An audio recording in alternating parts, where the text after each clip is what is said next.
प्यारे बच्चों, सुप्रभात। आज हम 8th क्लास में जो सेकंड चैप्टर जिसका नाम है मंत्र वह पढ़ेंगे। इस पाठ में हमने पढ़ा कि इसके लेखक मुंशी प्रेमचंद जी हैं और इन्होंने इस कहानी के माध्यम से हमें बताने की कोशिश की कि अगर आपके अंदर कोई गुण है तो हमें उसका समय अनुसार सदुपयोग करना चाहिए। जैसे कि डॉक्टर चड्ढा के अंदर गुण था कि अगर वह चाहता तो भगत के बेटे को बचा सकता था, लेकिन उसने ऐसा नहीं किया और जिसके कारण भगत के बेटे की मृत्यु हो गई।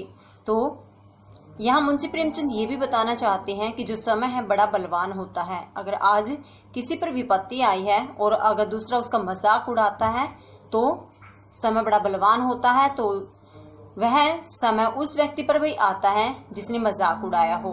तो वही चीज डॉक्टर चड्ढा के साथ हुई कि जैसे उसने भगत के बेटे का इलाज नहीं किया तो एक दिन उसका बेटा भी मृत्यु के बिल्कुल नजदीक था, और अगर उस दिन भगत उसके बेटे का इलाज नहीं करता तो शायद उसको बचाना बहुत मुश्किल था। लेकिन भगत ने ऐसा नहीं किया और बड़े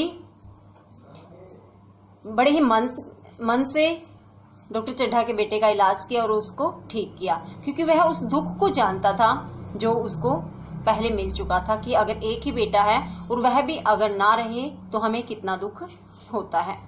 तो अब तक हमने पढ़ा था कि जैसे भगत है वह मन से तो मना कर रहा है कि मैं डॉक्टर चड्ढा के बेटे का इलाज करने के लिए नहीं जाऊंगा, लेकिन उसकी अंतर आत्मा उसको बार बार यही कह रही थी कि उसका इलाज करने के लिए जाओ। तो वह लाठी खटखट करता हुआ आगे की तरफ बढ़ता है और धीरे धीरे चलता हुआ डॉक्टर चड्ढा के दरवाजे तक पहुंच जाता है। वहां जाकर डॉक्टर चड्ढा से जब वह कहता है कि मुझे अपना बेटा दिखाइए, तो इससे पहले डॉक्टर चड्ढा सोचते हैं कि शायद ये कोई मरीज है। तो उस दिन बड़े ही प्यार से कहते हैं कि अब तो शायद मैं 1 महीने तक किसी को भी नहीं देख पाऊंगा, किसी का इलाज नहीं कर पाऊंगा। लेकिन भगत कहता है कि आप मुझे अपना बेटा दिखाइए, मैं उसको शायद ठीक कर सकता हूँ। तो उसने ऐसा ही किया, मंत्र पढ़े। 2 व्यक्ति उसके ऊपर लगातार पानी डालते जा रहे थे और भगत मंत्र पढ़ता जा रहा था। मंत्र पढ़ते पढ़ते बीच में वह उसको जड़ी भी सूंघा देता था, जिससे कि जो कैलाश था वह धीरे धीरे ठीक होने लगा। जैसे ही उषा ने अपनी आंखें खोली, अर्थात जैसे ही सुबह हुई, वैसे ही कैलाश ने भी अपनी आंखें खोल ली।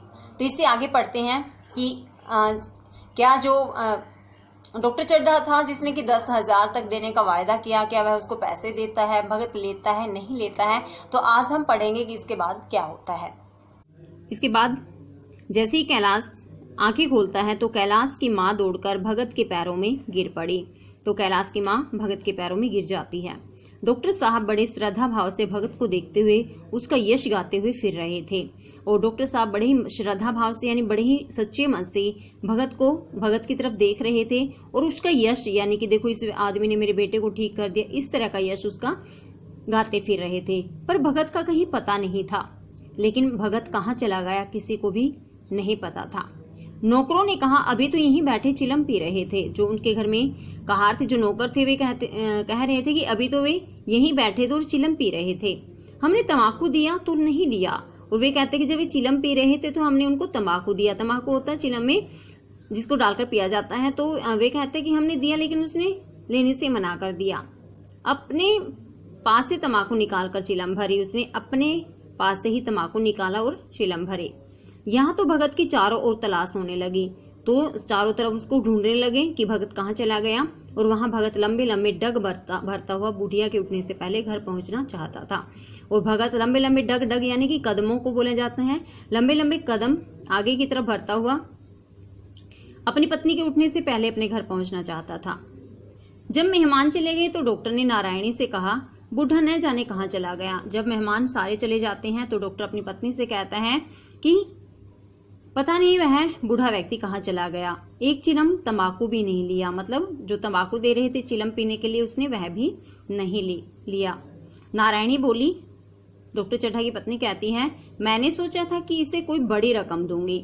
उसकी पत्नी कहती है कि जब कैलाश ठीक हो गया तो मैंने सोचा इसको बहुत ज्यादा पैसे दूंगी। चड्ढा ने कहा रात को मैंने उसे नहीं पहचाना। रात के समय जैसे ही वह आया था तो रात के समय मैंने उसको नहीं पहचाना था, पर दिन निकलते ही मैं उसे पहचान गया था।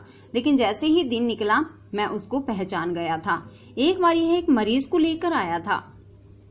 मैं खेलने जा रहा था और मैंने मरीज को देखने से इनकार कर दिया। तो वह कहता है कि एक बार मैं खेलने के लिए जा रहा था और मैंने जिस मरीज को यह लेकर आया था उसको देखने से इनकार कर दिया। आज शर्म आ रही है, आज मुझे बड़ी ही लज्जा आ रही है, शर्म आ रही है। उसे खोजकर उसके पैरों पर गिरकर अपने अपराध के लिए क्षमा मांगूंगा। तो वह कहता है कि मैं भगत को खोजूंगा और उसके पैरों में गिरकर अपने अपराध के लिए माफी मांगूंगा। वह कुछ लेगा नहीं, यह मैं जानता हूँ। क्यों माना ऐसा? डॉक्टर चड्ढा ने, देखो जैसे ऊपर बताया कि उसके आदमी कहते कि हमने उसको चिलम में भरने के लिए तंबाकू दिया, तो उसने वह भी नहीं लिया। तो वह मान चुका था कि शायद वह अब कुछ नहीं लेगा। उसका जन्म यश की वर्षा करने के लिए हुआ है। तो डॉक्टर चड्ढा कहते कि उसका जन्म तो शायद यश यानी कि प्रसिद्धि, और अच्छे कार्य की प्रसिद्धि होती है यश। तो वह कहता है कि शायद इसका जन्म तो यश की बारिश करने के लिए ही हुआ है। उसकी सज्जनता ने मुझे ऐसा आदर्श दिया है जो अब से जीवन भर मेरे सामने रहेगा। तो वह कहता कि इसकी सज्जनता ने, यानी उसने जो अच्छा काम किया है, मुझे ऐसा आदर्श दिया है, वह मेरे जीवन में ऐसा आदर्श बन गया है जो शायद जीवन भर मेरे सामने रहेगा। तो वह जो डॉक्टर चड्ढा है वह मान जाते हैं कि शायद जितना गुण अगर हमारे अंदर है और अगर हम उसका सदुपयोग करेंगे तो हमें जीवन में सफलता अवश्य मिलेगी। आगे हमारे मुख्य क्वेश्चन है। क्वेश्चन नंबर 1 है, डॉक्टर चड्ढा कहाँ जाने के लिए तैयार हो रहे थे? चैप्टर के स्टार्टिंग में ही हमने पढ़ा था कि डॉक्टर चड्ढा गोल्फ खेलने जाने के लिए तैयार हो रहे थे। जो डॉक्टर चड्ढा था वो गोल्फ खेलने के लिए जा रहा था। सेकंड क्वेश्चन है मौखिक में, बूढ़ा व्यक्ति डॉक्टर के पास क्यों आया था? तो बूढ़ा व्यक्ति यानी भगत को क्यों आया था? बूढ़ा व्यक्ति भी डॉक्टर के पास अपने बेटे का या अपने पुत्र के इलाज के लिए आया था। क्वेश्चन नंबर 3, बूढ़े व्यक्ति ने डॉक्टर साहब से गिड़गिड़ाकर क्या कहा? बूढ़े व्यक्ति ने डॉक्टर साहब से गिड़गिड़ाकर उसके पुत्र को एक नज़र देखने को कहा। तो जो बूढ़ा व्यक्ति था, जो भगत था, वह डॉक्टर साहब से कहता कि आप एक नज़र मेरे बेटे को देख लीजिए। क्वेश्चन नंबर 4 है मौखिक में, डॉक्टर चड्ढा ने बूढ़े व्यक्ति के बेटे का इलाज क्यों नहीं किया? वही चीज़ है जो आपने फर्स्ट क्वेश्चन में की थी। डॉक्टर चड्ढा ने बूढ़े व्यक्ति के बेटे का इलाज इसलिए नहीं किया क्योंकि वह समय उसके गोल्फ खेलने का था। उस समय वे मरीजों को नहीं देखते थे, यानी जैसे उसने कहा था ना कि इस समय मैं मरीजों को नहीं देखता, तो वह समय उनके क्या था? गोल्फ खेलने का था। नेक्स्ट है क्वेश्चन नंबर 5, बूढ़ा व्यक्ति दूसरे डॉक्टर के पास क्यों नहीं गया? देखो जैसे इसमें ना जब डॉक्टर चड्ढा है उसके बेटे को देखने से मना कर देता है, तो यहाँ चैप्टर में एक लाइन आई थी कि उसके बाद वह दूसरे डॉक्टर के पास नहीं जाता है। तो क्यों नहीं गए, यही क्वेश्चन है। डॉक्टर चड्ढा के पास से निराश होने पर बूढ़ा व्यक्ति दूसरे डॉक्टर के पास भी नहीं गया, यानी कि निराश होकर का अर्थ है कि उसको वह समझ चुका था कि जब डॉक्टर चड्ढा ही मेरे बेटे का इलाज नहीं कर सकते तो शायद कोई नहीं कर सकता। नेक्स्ट है क्वेश्चन नंबर 6, डॉक्टर चड्ढा के घर किसकी सालगिरह थी? तो डॉक्टर चड्ढा के घर किसकी थी? सालगिरह यानी कि जन्मदिन किसका मनाया जा रहा था? डॉक्टर चड्ढा के घर उसके पुत्र कैलाश की सालगिरह थी। सालगिरह यानी कि जन्मदिन। नेक्स्ट है क्वेश्चन नंबर 7, मृणालिनी ने कैलाश को क्या दिखाने की जिद की? मृणालिनी वही है जो कैलाश के साथ पढ़ती थी, जो सहपाठी थी उसकी, जो उसके जन्मदिन में की पार्टी में आई थी। तो मृणालिनी ने कैलाश को क्या दिखाने की जिद की? मृणालिनी ने कैलाश को उसके सांप दिखाने की जिद की। नेक्स्ट है क्वेश्चन नंबर 8, डॉक्टर चड्ढा ने अपने बेटे को बचाने के लिए कौन कौन से प्रयत्न किए? तो डॉक्टर चड्ढा ने काफ़ी सारे प्रयत्न किए थे, प्रयास किए थे अपने बेटे को बचाने के। तो यहाँ ये पूछा गया है कि उसने क्या क्या प्रयास किए थे। डॉक्टर चड्ढा ने अपने बेटे को बचाने के लिए हर प्रकार के झाड़ फूंक का और जड़ी बूटी का सहारा लिया था। हर प्रकार का झाड़ फूंक का सहारा लिया था, जड़ी बूटियों का उन्होंने सहारा लिया था। नेक्स्ट है क्वेश्चन नंबर 9, डॉक्टर चड्ढा के बेटे को किसने बचाया? डॉक्टर चड्ढा के बेटे को बूढ़े भगत ने बचाया। प्यारे बच्चों, आज हमारे यह चैप्टर कंप्लीट हो गया है। हमने पूरा चैप्टर रीड कर लिया है और पूरी कहानी हमें बहुत अच्छे से समझ भी आ जानी चाहिए। जैसे स्टेप बाय स्टेप अगर हमने पूरा चैप्टर पढ़ा तो पूरी कहानी हमें बहुत अच्छे से समझ आ गई होगी। तो इसके साथ ही हमें आज मौखिक क्वेश्चन भी करने हैं और ये मौखिक क्वेश्चन हमें नोटबुक में राइट करने हैं।